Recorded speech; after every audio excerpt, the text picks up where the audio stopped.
So my name's Alan Noake. I'm project leader of the Request 2021 project, and I'm here at Port Lockroy in Antarctica. It's a real dream for me, a 7-year dream of planning, fundraising, working really hard to make this happen. But we're here.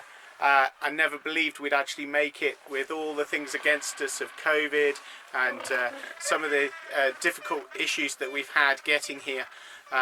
But I'm pleased to say that we're actually at Port Lockroy, which was founded by James Marr, one of the scouts who went with Shackleton in 1921. He, in later life, came back and it was involved in Operation Tabarin when he set up the Port Lockroy Base A here and overwintered a number of winters. So it's absolutely couldn't be a more perfect location to introduce to you our video about Request 2021. Request 2021.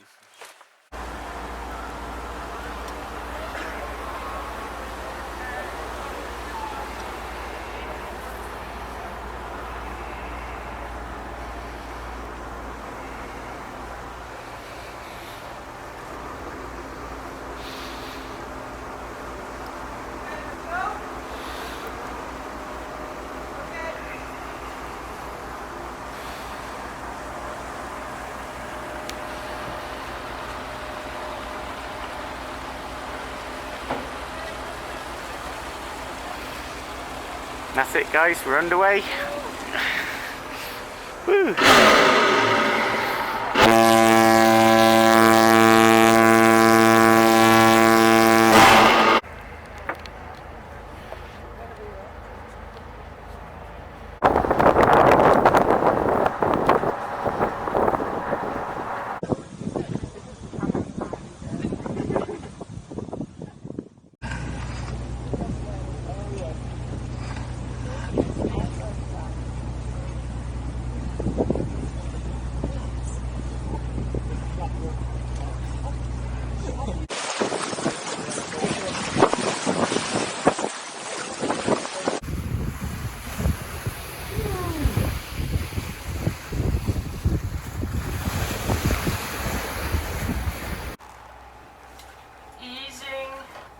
Out the clues and bunts.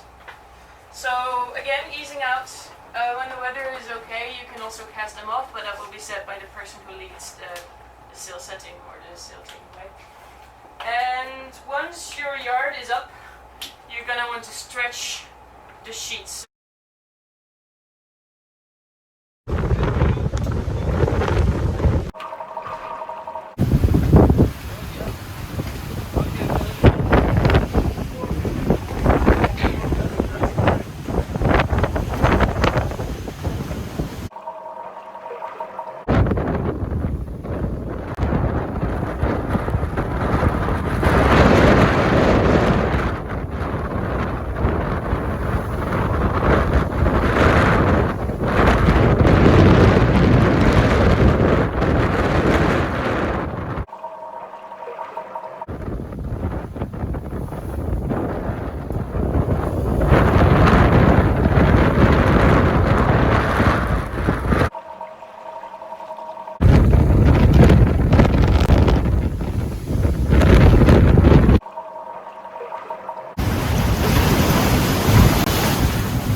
Whew.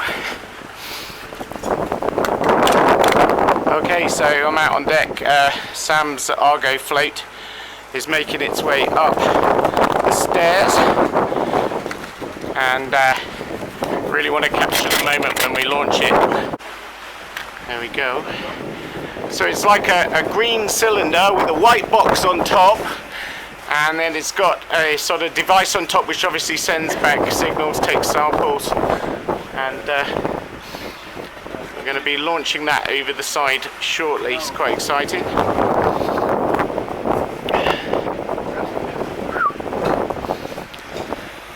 How heavy would you say it is? Right? Okay, 3 heavy babies worth of ARGO float going overboard. Okay, maybe about 10 kilos. Yeah, it looks quite heavy. I suppose it's got to survive in the ocean.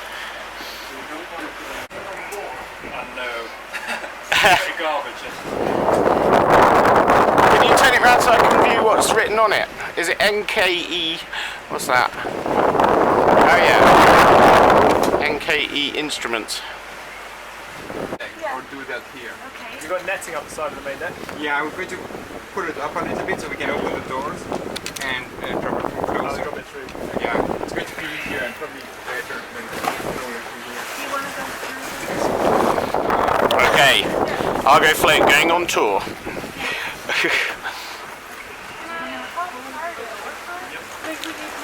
we need 2 people at least. Yeah. Yeah. Well done. The missile is ready to launch.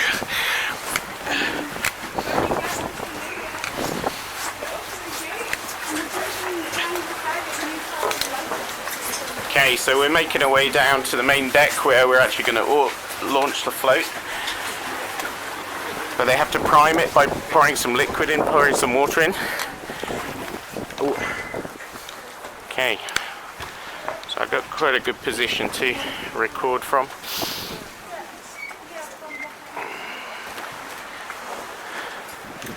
Ooh.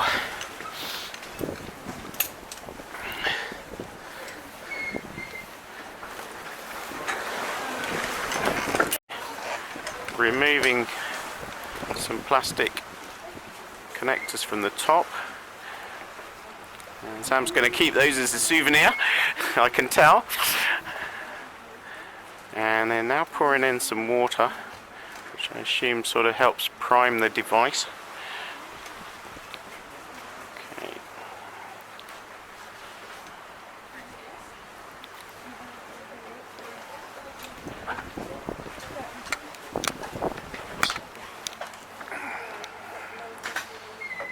So pouring water into the top of it.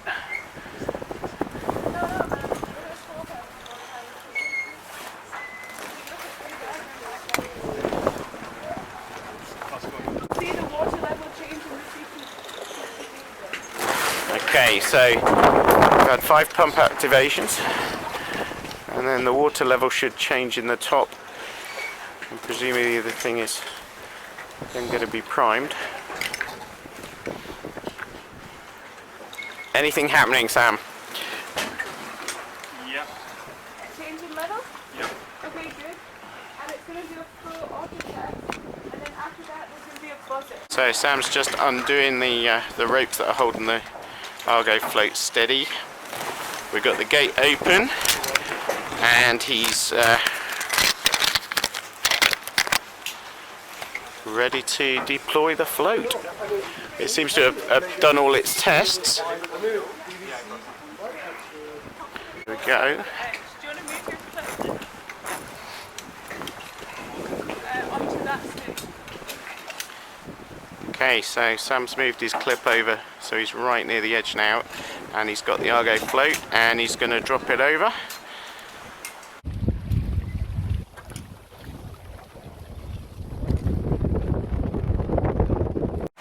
And my understanding is it drops right down, makes its way down deep. There we go.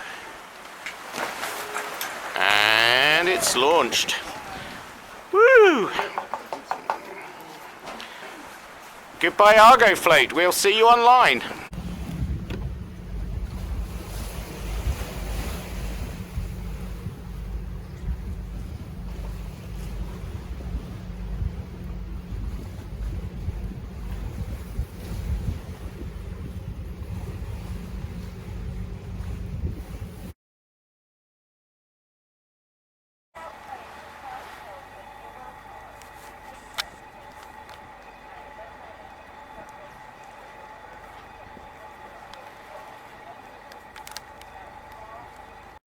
the inscription on the plaques reads as follows: remember James William Slessor Marr, 1902 to 1965, and Normand Owland Mooney, 1905-1945, who took part in the 1921 Shackleton's Quest expedition.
Ease away.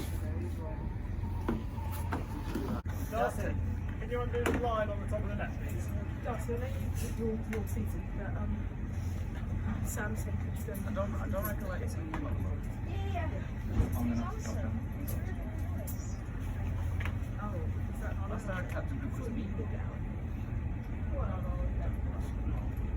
What I'm currently doing is pouring out the sample from the Nansen net, washing out the filters where the krill can easily get stuck. And now what I'll do is rinse around the outside, making sure there's no more anything in and pour out again. So hopefully giving it a good look, there shouldn't be anything left in the filters, stuff like that, and then I'll just pass it back to go again. The next sample. Okay. You knocked down at only 140 metres. And it was 45 degrees. No, it ended up Oh, going right, vertical, okay. but because of the angle we didn't. Yeah. There's a lot of little things. There's a lot of little things, yeah. Must Yeah. be somewhere. So, Sam, or Cathy, wherever, pour the bucket through the filter. I'm happy to. Up the bucket. So what we're currently doing now is we're pouring the majority of the sample through the filter. Yeah. Now what we're about to do is Sam's going to rinse out the bucket, making sure any krill that's been left out, again, has a second rinse through. Okay. And we can get it in.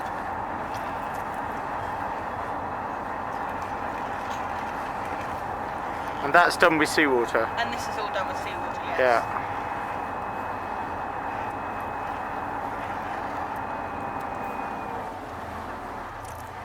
I think that's good enough. Now we'll pour it back through again. Because look, there's still a lot of things left to go through first. Alright, so next thing what we're going to do is get the sample into the bottle. So what we do is get our fresh plankton filter, funnel here. So we're keeping the preservative right. And what I'll do is tip it up. And what we do is start at the top of the filter, spray down with formal saline.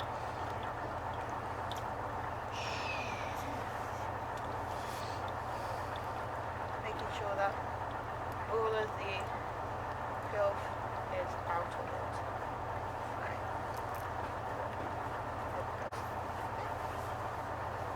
If we have a good look, would you say that's clear?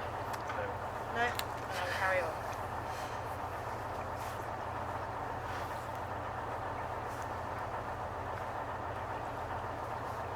Yep, there you go. Okay, so now we'll fill it, we'll take it back out. Well, we don't. Now we'll fill it up the rest of the 90% with the formal saline. Which we, as it's inconsistent to get a sample, we've just said making it a marker line at the top of the bottle. Let's fill it up.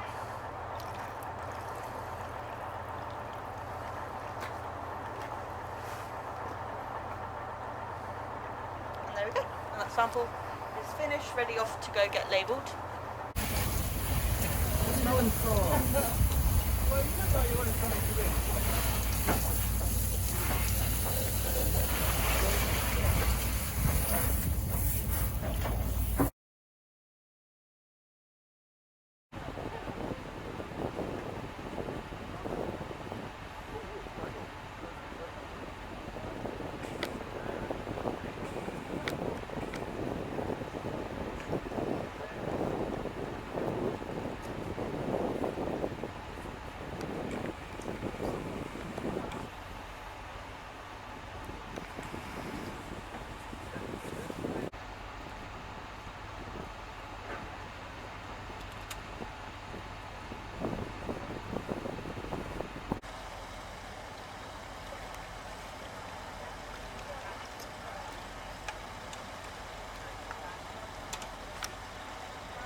Yeah, We're gonna land.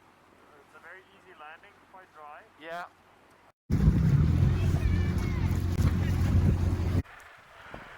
Ooh.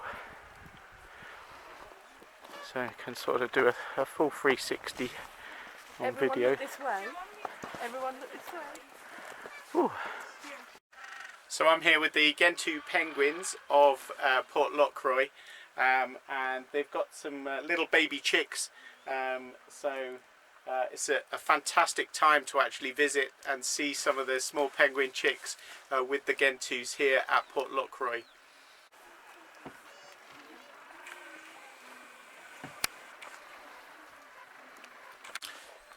So Port Lockroy is managed now by the UK Antarctic Heritage Trust, of which I'm a member, and I think it's a fantastic organisation. They look after a number of huts in the Antarctica, the historic huts, but this is the one where there's the famous post office.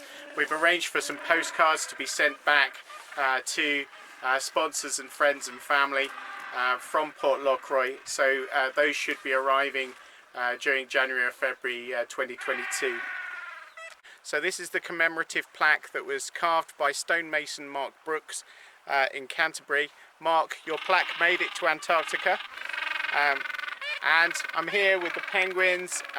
It couldn't be a more appropriate place because James Marr, one of the two scouts, was instrumental in the setup of Base A at Port Lockroy.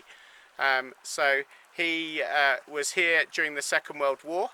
And he led Operation Tabarin, which was a British secret wartime operation to set up bases in Antarctica. So we're going to get some photos of the plaque in situ. The medium-sized plaque is going to be installed at Fordale Firs in Scotland, and the larger plaque is already at Gilwell headquarters. You can see it at Gilwell, the UK Scouting headquarters. So this one's going back with us to the UK. So for my project, I've been using this Zoom H5 sound recorder, and that enables me to record sounds of the wildlife, the penguins. I've also got a cable that I can connect to it to record underwater. So I've been putting that over the side of the Zodiac and over the side of the ship to actually get some underwater sounds.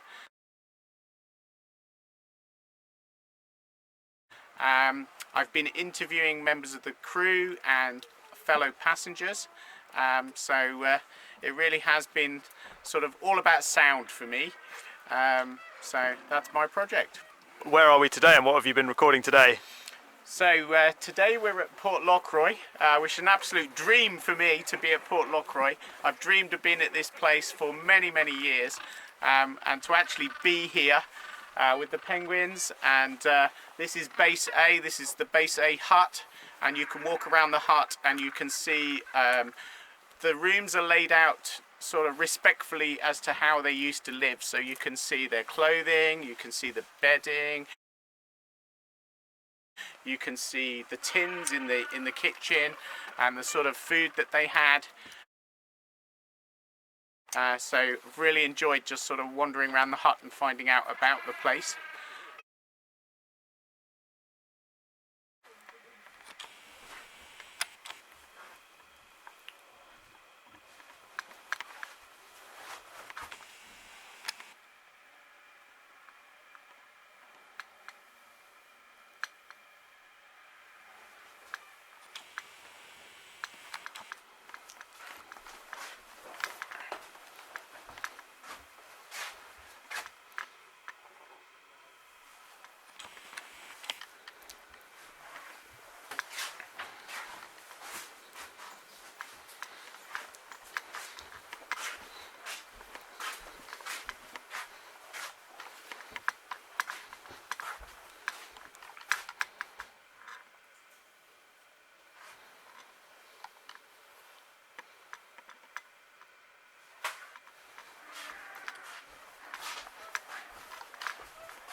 So I can tell you a little bit about the history of this, that there was a secret operation called Operation Tabarin during the Second World War, and our scout who went with Shackleton in 1921, James Marr, he was selected as the leader of Operation Tabarin, and he came to Port Lockroy and established Base A, and they established a few other bases in the region, one at Deception Island and some other bases in the region. Now, that was called Operation Tabarin during the war. That then became the Falkland Islands Dependency Survey. And the Falklands Island Dependency Survey went for a number of years, eventually morphed into what we know today as the British Antarctic Survey. So we can honestly say that our scout, James Marr, was fundamental to the foundation of the British Antarctic Survey. This is a Union Radio Mark II ionosonde of identical design to this instrument, was used at Port Lockroy between 1953 and late 1961, including the period of the International Geophysical Year. This was donated by Professor L. Kersley from the University of Wales in the UK, and it was restored in 2001 by A.M. Carroll. They were base leader from November 1954 to March 1957. We're here at Port Lockroy, which is owned and managed by the UK Antarctic Heritage Trust. And here at Port Lockroy they have solar panels on one of the buildings over there, and that's how they generate the majority of their electricity. Even on a day like this, there's a lot of, it's about 100% cloud cover. They'll still be generating some electricity, obviously more when there's no cloud and bright sunshine. Just on the other side of this building they've got a new generator shed which houses a modern generator, so that they can use that if the solar panels aren't providing quite enough energy for what they're doing at any given time. This is the one time in my life I'm going to come to Port Lockroy.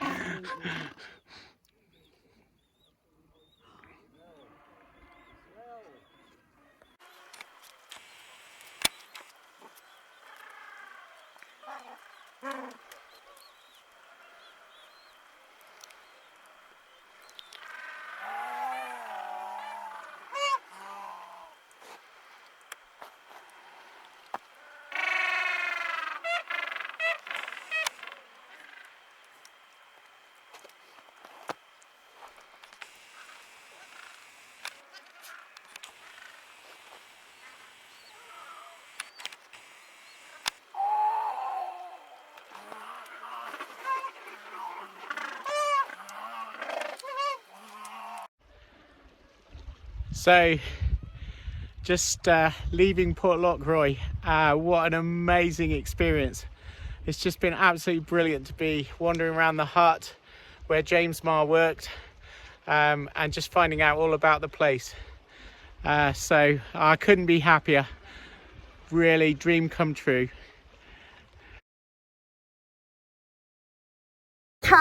Matt and Cathy, what are you currently doing? I'm currently scrubbing my boots. After every landing we've got to make sure our boots are clean, so that if there's any diseases in the penguin colonies or invasive species or other things that could get transported from one landing site to another, that it's not, so that Antarctica stays as pristine as possible. So we got some... To get any stones that are stuck between our threads there. Good scrubbing brushes. So we start with seawater from just here, and then we've got some disinfectant buckets over there which we'll dunk our boots in a minute after we scrub them. We had to make sure all our kit was immaculately clean, and we spent hours and hours with tweezers going through all the Velcro on all of our clothes that we were going to wear onto Antarctica, to make sure that there was no bits of plastic, no threads, no seeds from any trees that we've been walking around in the UK, so there's no risk of importing invasive species. Excellent. Excellent. Awesome. When do you do this? Every time after? So we cleaned all of our kit before we arrived in Antarctica, and then we clean our boots and just have a quick check of our kit in between every landing. the lengths that people go to Antarctica. There's not many Antarctic expeditions you're going to see someone hoovering a kilt, is there?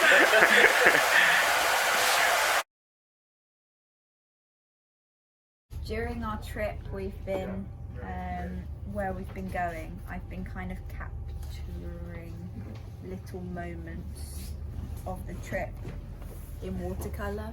So I've got them here. So the different parts of the Bark Europa, little memory snapshots of parts of the trip. So we've got a Gentoo penguin there. Here's some ones that I'm working on. So I'm putting the watercolour down and then putting the fine line on top. So I've got this one and this one to do with the whaling station. So that's in Deception Island, and just going through and taking the best parts and the bits that you remember, what I'm remembering, and doing it in a different way. Here we are in the Drake's Passage, actually quite a calm day today, but known as one of the roughest seas in the world. So this is the reason I chose to do a motion sickness as my project for Request 2021. So I'm looking into whether you can predict who's going to be the most motion sick and the least motion sick from various genetic factors such as gender, age, migraine, whether you're a bad sleeper, all those kind of things. And also I've linked in with Warwick University, who are mentoring me, and they're currently doing a big research project on whether spatial awareness and your ability to do it can affect your motion sickness as well. So I tested all the 10 of us before we came away with motion sickness, and I also took into account their all the gender topics I was talking about and age and things like that, and I graded them 1 to 10. Now, our Drake's Passage on the way out to Antarctica was pretty choppy. There were a lot of ill people, and I found out that the way I graded everyone 1 to 10 was completely wrong. So at the moment I have some interesting data that shows that nothing that I predicted was correct. In fact, myself, I was number 3 on the list, so I should have been the 3rd best at motion sickness, and I was the worst. I spent the whole 3 days on my bunk feeling really ill and confused. As you can see on the way back, I'm doing better so far. Let's hope it continues, and let's see what other information I get. So when we come in from the cold, usually after a landing, we'll be out in the cold for a few hours. We take our measurements, so blood pressure, our reaction time, our oxygen levels, and our heart rate. So most of the time, the members of the team will be doing the tests themselves, but I've been here when they needed some help with carrying out the tests. So first one will be the heart rate test. We're making sure that it's coming up like that, perfect. So we can start. Usually while we're doing this test, I will read their oxygen levels with this. So his oxygen levels are at 99%, and his heart rate is around 82. I'll write that down.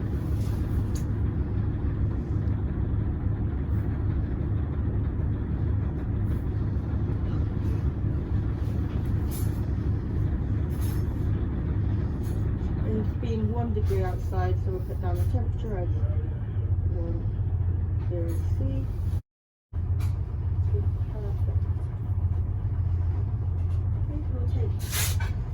Go on to the last bit of our testing, where it is the reaction time test. So this is where you do need someone to help you with the reaction time test. So what I will do is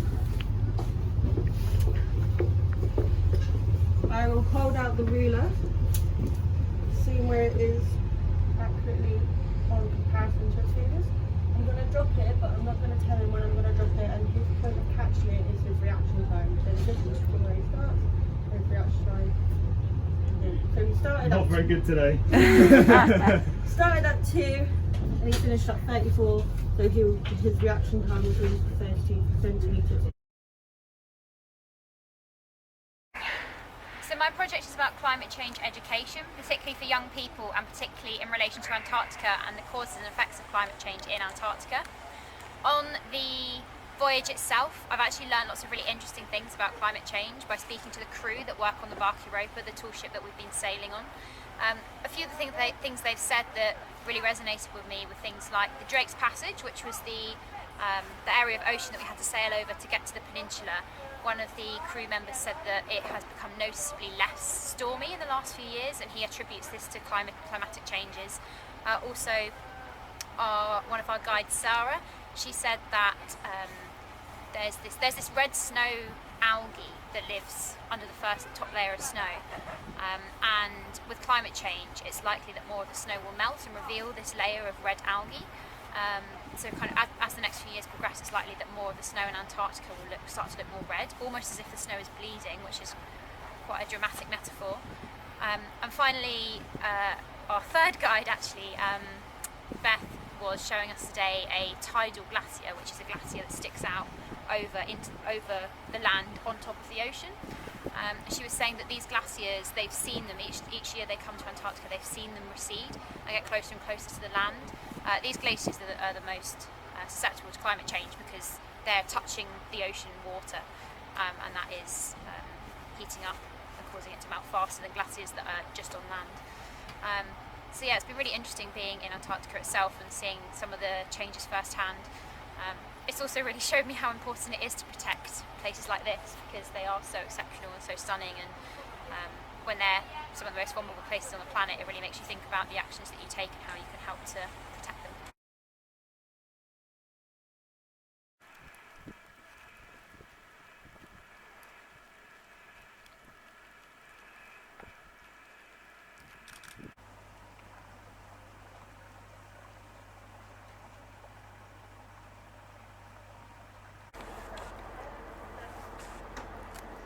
There he is. Come on again. There's penguins here in front. Yeah. Oh, got him. And he's gone.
So it's our final day in Antarctica and this is our final landing.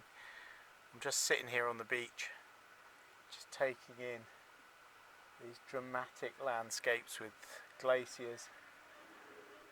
I've got seals up behind me, big penguin colony, penguins on the beach, penguins leaping through the water. I've seen a seal swim past me through the water. There's the bark Europa there behind me,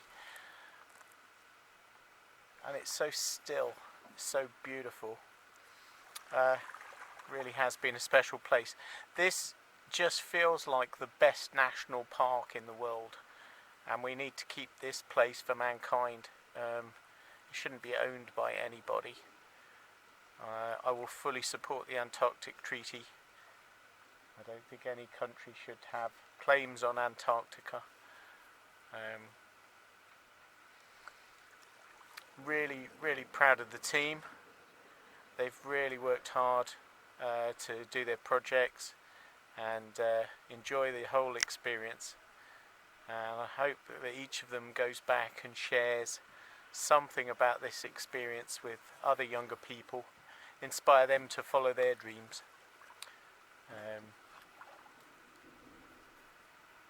Request 2021, absolutely amazing experience and something I will treasure forever.